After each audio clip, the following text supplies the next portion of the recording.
Eu abro esse vídeo com uma pergunta bem importante. Você entende exatamente o que é um espírito obsessor? Aliás, você entende exatamente o que é a obsessão?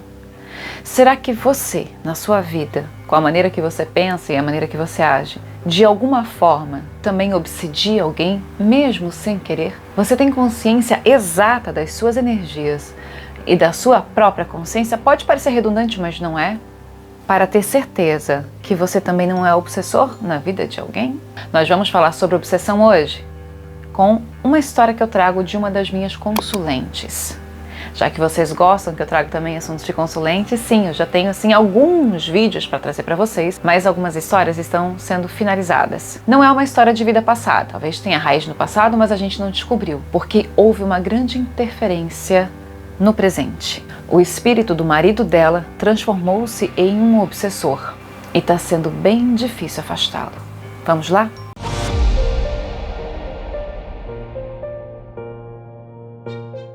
Olá, seus maravilhosos, gente mais linda dessa internet, sejam bem-vindos aqui a mais um vídeo do meu canal. Eu sou a Fernanda Roosevelt, você é meu convidado de honra para me acompanhar até o final deste vídeo. Espero que você goste do conteúdo. Este é meu universo de arte, vida e espiritualidade. E você é muito bem-vindo por aqui. Deixa já o seu joinha, chega chegando, inscreva-se no canal se você não é inscrito ainda, me siga nas redes sociais. Você quer conhecer a minha história? Uma história de vidas passadas, em que eu conto um pouco da minha vida no presente, até uma certa fase, e a história da minha vida passada quando eu me chamava Francine Bonglover e vivi na França. É a única história que eu trago, tá?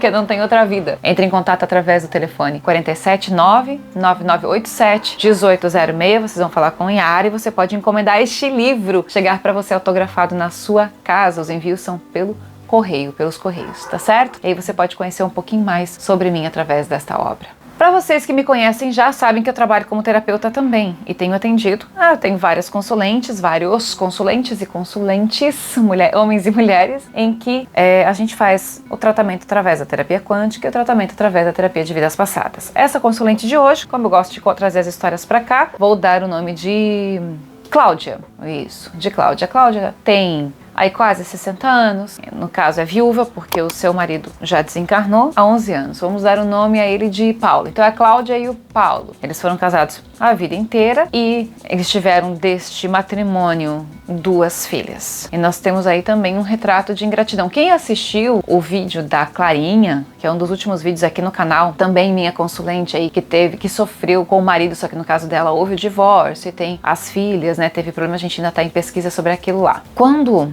a Cláudia veio me procurar, ela precisava de ajuda para a parte espiritual, porque ela sentia muitas coisas e ela precisava de ajuda para entender a sua história. Então ela me traz a sua história que eu vou resumir por aqui. Ela não mora mais no Brasil, a Cláudia, e uma das filhas dela também não mora no Brasil, mora em outro lugar. A outra filha dela mora no Brasil. Ela viveu como, sabe, aquela coisa, né, das mães antigamente. Vive para o lar, cuida do marido, cuida das crianças, nunca tem reconhecimento, sofreu diversas, digamos assim, violência de ordem psicológica por parte do falecido esposo, que era um cara materialista, que não acreditava em nada, que não acreditava em Deus, que não acreditava que a vida fosse continuar depois, não acreditava em absolutamente nada, mas acreditava sobretudo no quê? Tudo que ele tinha era dele, pronto, que o dinheiro era para ele. Por exemplo, teve certa vez quando as meninas eram crianças ainda e ela precisava de leite e ela pede, né? Olha, você não trouxe leite, nós estamos precisando de leite. E ele respondeu assim: eu não tomo leite. Eu não tomo leite. Então ele só se preocupava, entendam o perfil deste marido hoje espírito, ele só se preocupava com as coisas para ele.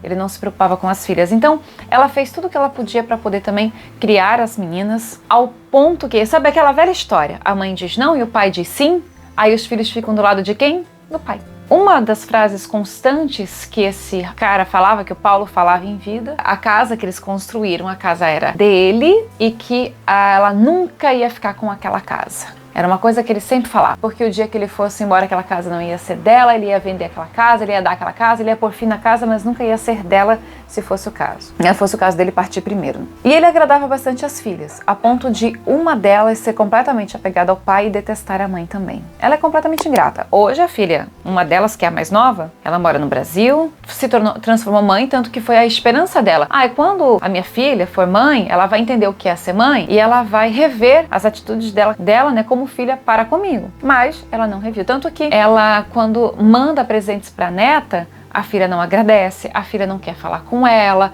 fala mal da mãe para as vizinhas, para as amigas que ela tem, que, né, acabam fazendo esse repasse, assim, digamos, né? Assim, tô resumindo, sem ser precisa nos detalhes, mas para que vocês entendam este contexto, o perfil dela como mãe, batalhadora, o perfil do pai, este Paulo, que foi um cara sempre muito egoísta e materialista. Então tudo que importava e tudo que tinha era dele. Eles tiveram várias situações de ir e vir, né, de se separar e de retornar. Ela também não teve uma infância muito boa, ela não teve uma infância assim com bens, com tudo, sofreu como se sofre naturalmente na vida, e também sofreu desprezos por parte dos pais quando era criança. Tem uma irmã e ela me procurou para fazer regressão, ela queria entender tudo isso. Beleza, tem 11 anos o desencarne dele. 11 anos o desencarne do marido dela, do Paulo. Fizemos as sessões iniciais, já tem um tempo que ela tá comigo, já, né, alguns meses.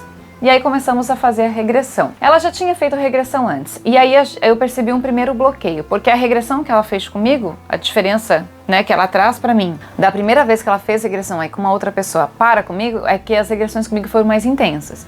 E ela é, de fato, muito intensa, tanto que ela vive um pouco a regressão, ela consegue reproduzir bem os diálogos, as conversas que ela tá fazendo, como se ela estivesse revivendo aquela cena do momento. Ela percebe, numa das vidas passadas dela, que foi a única que ela visitou até o momento, é por isso o bloqueio que eu tô falando, que a irmã dela desta vida foi uma amiga muito ciumenta e elas brigaram por causa de namoro, por causa de um cara que gostava dela, que hoje, na vida atual, é o marido da irmã dela, e que se encantou um pouco com a cunhada, no caso, a Cláudia. Ok? Entenderam até aí, né? O marido da irmã dela nesta vida, se não fosse a irmã, teria, digamos assim, teria preferido a Cláudia, a gosto dele, porque ele chegou a falar isso pra ela. E aí na regressão ela descobre que houve, né, um romance em uma vida passada e as duas brigaram por causa disso, a ponto desta irmã de Cláudia, na vida passada, ela empurrou de um penhasco, de uma ponte, alguma coisa que ela cai. Agora não me recordo se ela faz bastante tempo essa sessão, se ela morreu afogada, enfim, é devido à queda. E há muito ódio na relação. Ok. Até hoje ela não conseguiu visitar uma outra vida passada. Eu tenho certeza que ela tem algumas. Ela tá apenas nessa vida. De todas as sessões de regressão de memória, ela fica na mesma vida, sempre com muita intensidade. Provavelmente essa vida foi de um tal impacto que, enquanto não passar a dor e a mágoa causadas daquela vida no espírito dela, não na consciência da Cláudia, mas enquanto não passar num todo, assim, em uma grande porcentagem, ela não consegue superar e não consegue visitar outras vidas. Mas eu continuo insistindo para fazer a limpeza completa. Enfim, logo depois dessas tentativas assim de regressão, a gente teve também que parar porque nós tivemos uma interferência. Nós tivemos uma interferência nas sessões, tanto nas sessões de conversa quanto nas sessões de regressão. Eu cheguei a trazer a oração para as sessões de terapia, fazer leituras do Evangelho, trouxe para uma mesa branca a primeira vez e recentemente eu fiz uma segunda mesa de urgência para ela por conta da presença do espírito do marido dela. E aí eu estou nas sessões, estou atendendo, eu digo que eu sou para-raio de espírito, porque ele sempre vem. São 11 anos, repito, são 11 anos do desencarne deste espírito. Não é pouco tempo. Diante da eternidade, não é nada, é um mero sopro. Mas para a Terra, 11 anos é bastante. E esse espírito incorpora na minha consulente, incorpora na Cláudia. Ela começou a se sentir mal, aí assim, vem e vai a presença dele. A primeira vez, ele veio, ele se manifestou, ele percebe-se que ele é sofrido, percebe-se que ele precisa de ajuda, ele não é exatamente uma pessoa má, mas ele era uma pessoa egoísta. Do ponto de vista espiritual, o egoísmo se torna uma espécie de maldade, ele só não se transforma numa crueldade. Mas você negar leite para os seus próprios filhos, para mim, não tem muita diferença de ir lá e bater, dar uma surra. São surras diferentes, marcam bastante. Mesmo as filhas dela, tendo acompanhado e tendo tido noção do tipo do tratamento, tanto que elas sofriam e do tratamento que a mãe sofria, mesmo assim elas ficaram, digamos assim, do lado do pai em todas as circunstâncias aí de desavença de ambos. Para você ver como as pessoas são fáceis de serem compradas. Dê dinheiro que você compra. Agrade, diga sim a tudo que te peçam, que aí você se torna uma pessoa, né, bem grata e não persona não grata, não grata, digamos assim. Mas ela era uma educadora, é uma mãe de firmeza, de pulso firme, pelo menos foi ao ponto que pôde, né? Claro que aí temos um erro de conduta, quando você se dá demais, quando você se doa demais, e muitas mulheres trazem isso, principalmente da geração dela, elas acabam se transformando em saco de pancada. É muito importante em todo e qualquer relacionamento não existir de cara. Mostre seu lado ruim, porque daí você vai saber, lado ruim é força de expressão, mas mostre seus defeitos, mostre seus limites. Porque aí você vai saber se a pessoa que está interessada em você, por exemplo, tá? Até para quem é mãe, tá querendo, ali o filho é um espírito, né? Vamos quebrar um pouquinho o romantismo às vezes que existe nisso, porque ali é um espírito que você não sabe a procedência ainda. Mas quando você diz não, você educa, você mostra quem você é, e aí você testa se esta pessoa gosta realmente de você ou só gosta do que você fornece, porque são coisas bem distintas. Enfim, esse espírito se fez presente na primeira sessão. Eu fiquei muito assustada no início, pela força que veio, pela maneira como domou ela, digamos assim. Obviamente ela é uma médium de incorporação, o corpo mediúnico muito aberto, precisando de tratamento. Como mora fora do Brasil, não tem a facilidade que a gente tem aqui de centros espíritas, de casas de umbanda, em locais que podem fazer desobsessão e tudo mais. E a gente sabe que a gente atrai aquilo porque a gente tem algum elo, ou aquilo que a gente vibra, ou aquilo que a gente é. Há várias interpretações no sentido da atração. Só que existe ela, né? Porque existiu amor, pelo menos da parte dela, talvez tenha existido amor da parte dele, ainda que ele não, talvez ele tenha se amado mais do que ter amado ela. A sensação que eu tenho é que eu tô gravando esse vídeo e ele tá aqui me ouvindo. Eu já fiz muitas orações, um parênteses agora, eu já fiz muitas orações para esse espírito, muitas. Tenho o nome dele aqui no meu papel, acendo as minhas velas, eu fiz orações até que eu sequer comuniquei a ela, tá? Chegava dia de atendimento dela, isso aconteceu comigo e aconteceu com ela, que ela dizia assim, nossa, ela gosta tanto da terapia, tanto da terapia, ela fica tão bem, mas chegou uma fase das sessões que ela dizia assim, nossa, ai, hoje tem terapia, ela acordava ruim já no dia da terapia. Aí quando chegava na hora já vinha ele. Era pura interferência dele porque ele não queria que ela fizesse a terapia. Porque estava aí eu querendo afastar dela. E ela também não quer a presença dele. Só que, como eu digo, tem elo. E sabe a história da casa? No fim das contas, resumindo, processo vem, processo vai, a casa ficou com ela e está à venda. O que eu quero dizer é, do ponto de vista espiritual, se transformou num obsessor, porque ele em vida já era um obsessor. A pessoa, quando ela é egoísta, ela é obsessiva. Obsessiva não, ela se transforma num obsessor de energia. Porque nós somos energias. Estamos condensados dentro de uma carne, né, de algo físico. Porém, nós somos energia. E se a sua energia é baixa, logo a sua vibração também é baixa. Se você é materialista, se você só pensa em dinheiro, ou você só pensa nas coisas que o dinheiro pode comprar, nas coisas que os teus olhos carnais conseguem enxergar, você deixa o seu espírito defasado de alimento, ele está passando fome. E ele se alimenta da energia de alguém, porque é da energia de alguém que sai aquele alimento. Então você se sente sempre sugado quando você está em ambientes em que tenham pessoas negativas, não só negativas por maldade. Entendo que negativo é baixa vibração. Pessoas que reclamam da vida também são negativas, não necessariamente são pessoas más, tá? Mas também não são pessoas boas, porque pessoas que reclamam não são pessoas gratas, e a gratidão ela está diretamente associada ao bom coração, ao bom espírito, ao espírito humilde. Enfim, ele já era um obsessor de alguma maneira em vida. Tanto que quando ela se separava, saía de casa, ele ficava muito mal, ele falava que ia mudar e que ia se transformar, aquela história de sempre. E inicialmente ele se transformava, melhorava, mas daqui a pouco vinha aquela força nele, esse lado primitivo, que é a natureza, no caso desse espírito, que só mudava pelo outro, porque a mudança só acontece quando você muda por você. Quando você entende que você tem que mudar, porque essa sua versão já não lhe sustenta, você começa a perceber a sua negatividade. E a partir do momento que você percebe sua negatividade, você escolhe, não, eu não quero mais isso pra mim, eu vou mudar. Então você busca de todas as maneiras se espiritualizar mais, terapias, autoterapia, digamos assim, para você melhorar, enfim, encontrar-se de maneira que você se limpe dessas energias. E desde que ela tá comigo, que eu acho que vai estar perto de fazer 1 ano, esse espírito tem se feito presente. Tem momentos em que a gente consegue afastá-lo. Aí daqui a pouco ele se aproxima. E no que ele se aproxima, ela fica ruim. Gente, ela é uma pessoa que adora cozinhar. Ela nunca mais tinha cozinhado. Ela chega em casa do trabalho, assiste um filme, dorme. Depois no outro dia, acorda e vai trabalhar. É uma pessoa que não vive. Com todas, sabe, poder viver mais, vibrar a vida. Poder sair para poder se divertir. Ou estar bem em seu lar, em sua casa e fazer as coisas que gosta. Não. Só que o elo existe, porque existem as filhas e existe a casa. E a partir do momento, ainda está em transe, a questão de vender a casa está se tornando cada vez mais real, verdadeira, mais ele está agitado, esse espírito. Porque o elo dele não é exatamente com ela, é com a casa. E como ela está cuidando da casa, porque ela vai vender, ele acaba tendo essa força de atração, os dois. existe o elo. O elo não está ali por causa do amor em primeiro lugar, e sim dos resquícios egoístas que ele trouxe, que ele viveu nesta então última encarnação. E eu trago essa história pra cá porque ela é boa, porque ela alerta, porque ela traz pra cada um de nós o entendimento, pelo menos pra mim, que você tem que sim cuidar das tuas energias, e que se você olha demais pra matéria, você tá de alguma maneira meio que maltratando, deixando o seu espírito doente. E uma vez que ele fique doente, ele vai precisar de cura. Só que não tem cirurgia, né, pra isso. Quer dizer, tem, né? Mas nesse caso, não é o caso. Neste caso, não é o caso de cirurgia. Neste caso, só quer humildade. Aí tá, a gente vai fazer a última mesa branca que a gente fez com ela esses dias. Fizemos mama e eu apenas, essa mesa pra ela. Demorou até o momento em que se fez presente. E a mesa é tão forte, né, que até o capítulo que a gente abriu tinha a ver com matrimônio, tinha a ver com casamento. Que foi a mama que abriu. Bom, demorou. Fizemos a leitura, fizemos orações, até que ele se fez presente nela e a mamãe pôde presenciar e sentir também a presença dele. Do que estava nela, depois ele veio pra cá. Eu tô apontando pro computador, né? Porque ela tava aqui, no caso. E veio pra cá, que eu fiz aqui no meu quarto. E aí ele veio, eu percebi a presença dele e eu reajo a energias. Eu vou falar de mim um pouquinho, porque eu não vejo o espírito.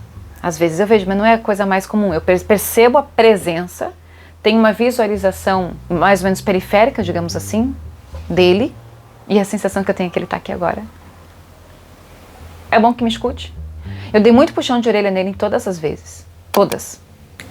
E aí ele se faz aí presente na mama e ela consegue também entender com mais precisão que esse espírito é muito, muito, muito teimoso.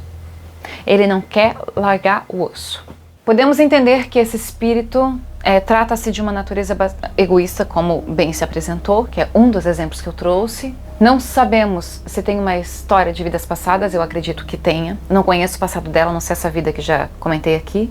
Entendemos que o fato dele ser materialista, ele não consegue encontrar luz. Por exemplo, quando a gente faz a oração, das vezes que eu fazia a oração de atendimento para ela e percebia, eu sentia que daqui de casa, digamos assim, aqui do meu núcleo espiritual, saíam daqui 2, 3 espíritos que iam lá. Em uma das cenas, inclusive, eu cheguei a ver 2 espíritos vendo com a minha visão de espírito, não com a visão carnal, tá?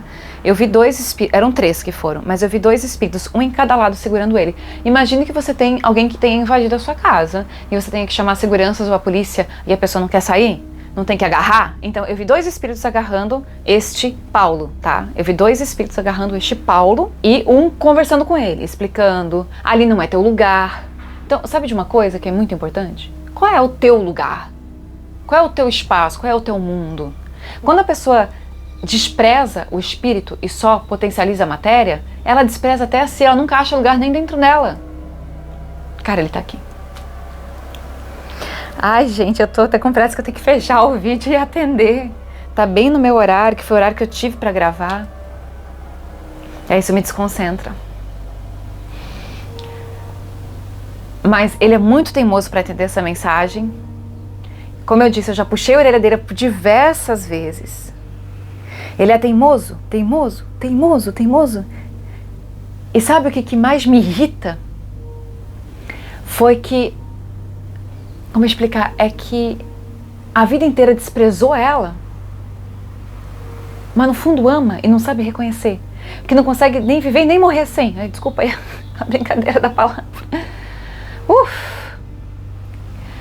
Teve uma mesa que a gente fez, a primeira mesa que a gente fez, que ela participou, só que não era só ela de consulente, acho que tinha outra, e me recordo que a Camila e o Ti estavam presentes. E a Camila começou, né, a receber uma presença espiritual naquele dia, e a Camila tava eu tava tipo de frente, e ela tava de lado, mais voltada pro computador, então de costas pra mim, e cabeça baixa. Então teve uma hora que eu percebi que era a mesma energia, mas quando a Camila olhou pra mim, que já não era bem ela, porque ela estava já incorporada, com o peso daquele espírito, e a Cláudia, né, ali no computador, com outras pessoas, estava a mama e tal, aquela coisa.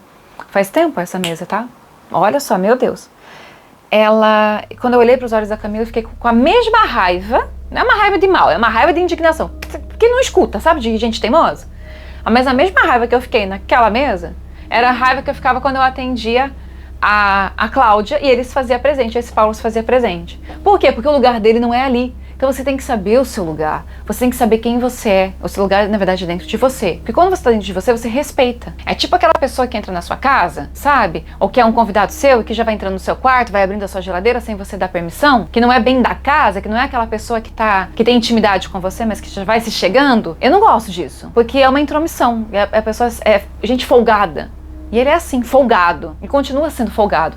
Então, para você que acha que a sua vida só vai melhorar depois do seu desencarne, entenda que você vai continuar a mesma coisa que você é agora. Você tem que mudar agora. Se a gente tá vivo, se a gente tá na carne, é porque alguma coisa a gente tem para aprender.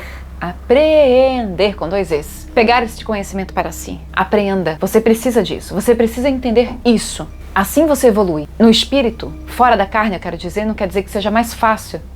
Algumas coisas podem até ser mais fáceis, mas você só apreende quando você toma a força do seu espírito, da sua palavra e da sua consciência para você. E é isso que eu desejo a este Paulo, que eu tô dando um nome fictício. E sinto ele bem aqui, eu já tô ficando meio que indignada. Mas espero que ele esteja me ouvindo, porque não é um espírito que me causa nossa dor, sofrimento. Eu sei que ele sofre, mas a teimosia dele é tão forte que essa indignação vem de frente para mim. E eu reajo às energias de maneira muito cristalina, muito espontânea. E tá aí uma lição pra gente amadurecer, pensar e repensar. Quero que você deixe aqui nos comentários. Você conhece pessoas que são, assim, obsessores já em vida? Já teve que lidar com espíritos obsessores? É na oração, na força da palavra e na quebra da energia. Porque eles têm que entender que o lugar deles não é mais na Terra. Principalmente se não tiver um convite para ficar. Que seja bem encaminhado. É isso, gente linda. Vou ficando por aqui. Um beijo enorme na sua alma. Fiquem com Deus. Comente, curta o vídeo, inscreva-se no canal. Se não é inscrito ainda, me siga lá no Instagram. Quer fazer terapia comigo? O e-mail para contato é fernandaruser.terapeuta@gmail.com. Fui! Gratidão.